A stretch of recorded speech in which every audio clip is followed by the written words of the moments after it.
The invisible hero on the train. The train hummed with a comforting rhythm, its steel wheels clattering softly against the tracks as it sped through the countryside. It was an overnight route, stretching from a bustling city to a sleepy little town nestled in the mountains. The passengers, ranging from weary businessmen to curious tourists, were settling into their compartments, eager for rest during the long journey. The air inside the train was warm and filled with a mixture of chatter, the faint aroma of coffee, and the occasional squeak of luggage wheels. Among the passengers was a man in his late 40s who seemed unremarkable at first glance. Dressed in a simple gray coat and wearing a weathered leather satchel, he carried himself with the quiet confidence of someone used to being overlooked. He boarded without much notice, found a seat near the back of the train, and sank into it with a book in hand. He wore a plain cap low over his forehead, casting a shadow over his eyes. To most, he was invisible, a fleeting face in the crowd. What no one realized was that he had chosen that specific train, on that specific night, for a reason. As the train rumbled through the dark countryside, most passengers drifted into sleep. The dimmed cabin lights gave the atmosphere a dreamy quality, broken only by the occasional murmurs of conversation or the faint sound of music leaking from someone's headphones.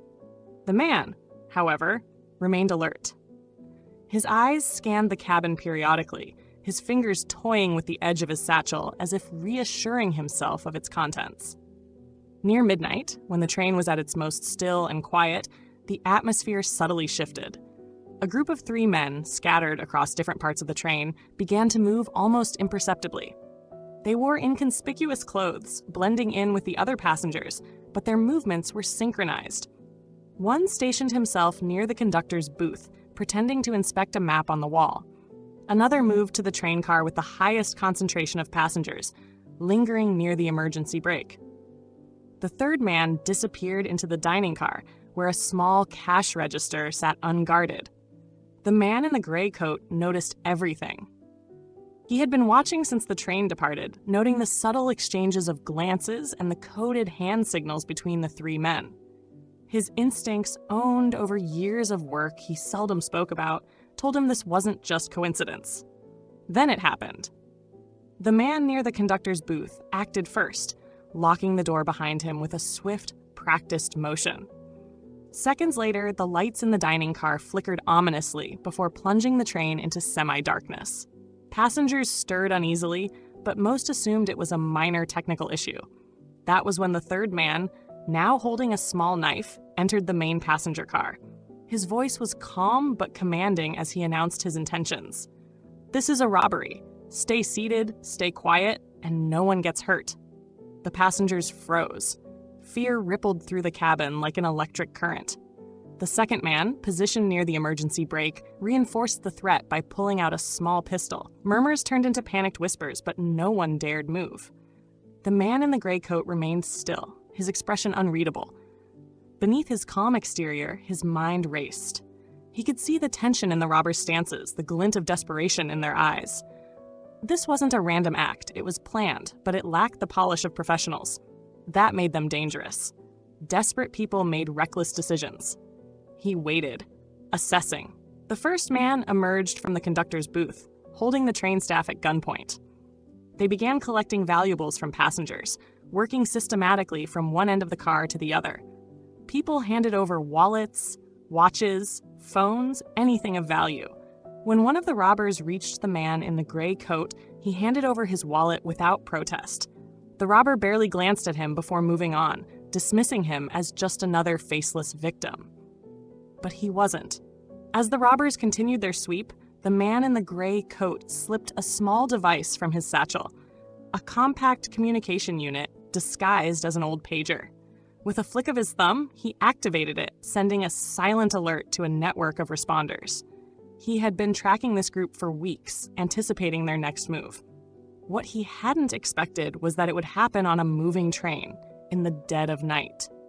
The train jolted slightly as it navigated a curve, and the robbers' leader barked orders to keep everyone in line.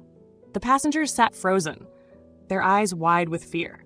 The man in the gray coat observed everything, noting their positions and the timing of their movements. He could feel the tension in the air, thick and heavy like a storm about to break. His opportunity came when one of the robbers, the one nearest to the emergency brake, stepped into the adjoining car to assist with collecting loot. In that fleeting moment, the man in the gray coat moved. Quiet as a shadow, he slid out of his seat and into the narrow corridor leading to the service area of the train. The robbers were too focused on their operation to notice his absence. In the service area, he accessed a small electrical panel. His fingers worked deftly, bypassing a lock and activating the train's emergency communication system. It was crude, little more than a flashing light on the roof of the train, but it was a start. He knew the signal would be picked up by nearby railway staff, alerting them to trouble. Returning to the main cabin was trickier. The robbers were on edge now, their voices louder as they barked orders. The leader paced between cars, his hand twitching near his pistol. The man in the gray coat slipped back into his seat, unnoticed by the distracted criminals. The robbery continued, but the robbers hadn't noticed the train's subtle change in speed. A sign that someone, somewhere, had received the distress signal. They also didn't notice the man in the gray coat remove a thin, collapsible baton from his satchel and slide it into his sleeve. He was waiting for the right moment. The moment came when one of the robbers tried to intimidate a young woman who was refusing to part with a locket. She clutched it tightly, tears streaming down her face as she pleaded with the man to leave it alone. He responded by raising his hand as if to strike her. The man in the gray coat stood. "Hey," he said, his voice calm but commanding. "Enough." The robber turned, momentarily stunned by the audacity. The man in the gray coat moved quickly, striking with precision.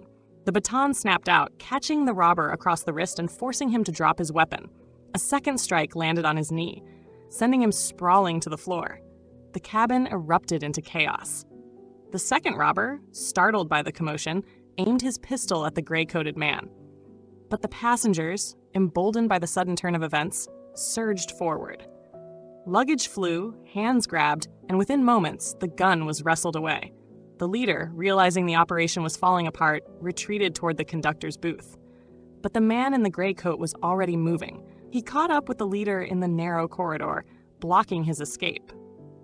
"Drop it," he said, his voice steady. The leader hesitated, his eyes darting between the pistol in his hand and the unyielding figure before him. Finally, he lowered the weapon. Minutes later, the train screeched to a halt as railway police boarded, alerted by the emergency signal. The robbers were taken into custody, their weapons confiscated, and the passengers cheered in relief. The man in the gray coat, however, disappeared into the crowd. By the time the police looked for him, he was gone. No one knew his name, where he came from, or why he was on the train that night. He had slipped back into anonymity, leaving behind only the faintest trace of his presence. A story that the passengers would tell for years to come, of the invisible hero who saved them all.